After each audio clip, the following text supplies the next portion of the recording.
It was almost the Christmas shopping season, and my friends on the Coconut Grove Business Council were worried about getting people to shop with the community's small local retailers instead of going to the mall. I suggested having local musicians entertain on street corners. After all, David Crosby, Jimmy Buffett, Joni Mitchell, Stephen Stills, John Sebastian, Richie Havens, Jose Feliciano, and local stars Bobby Ingram, Vince Martin, and John Brown all lived or played here in the 60s or 70s. Remember the lyric, "I'm going where the sun keeps shining through the pouring rain"? That's Harry Nielsen singing about Coconut Grove in Fred Neil's Everybody's Talkin' from Midnight Cowboy. The group greenlit my idea and gave me a small budget to recruit musicians. Their only concern was Christmas Eve. Believe it or not, that's an important shopping day. I'm looking at you, procrastinators. And they were worried about how we'd fill that slot. I reached out to some friends and arranged for different musicians to be strategically positioned on various street corners during the week before Christmas. And for the 24th, I called on my buddies who celebrate Hanukkah and arranged for them to play on Christmas Eve. So there we were on the night before Christmas, two friends on guitar and me on harmonica at the corner of Main Highway and Fuller Street in the heart of Coconut Grove. We tuned up and played a few songs, and before too long, we had attracted a bit of a crowd. After about 20 more minutes, a tuxedoed waiter showed up, balancing champagne and crystal flutes on a silver tray.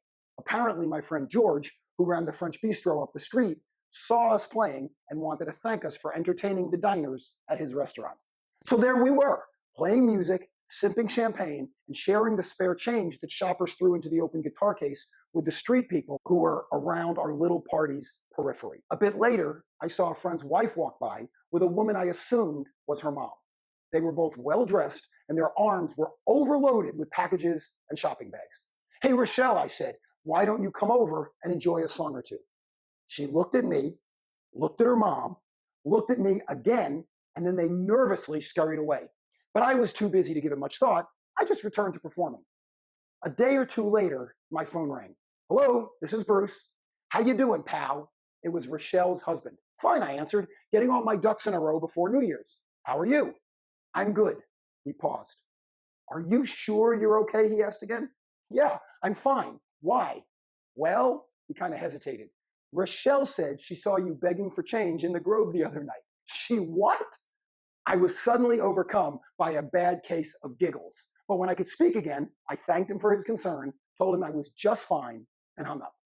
The song, "One Man's Ceiling is Another Man's Floor," is from Paul Simon's 1973 album, There Goes Rhymin' Simon.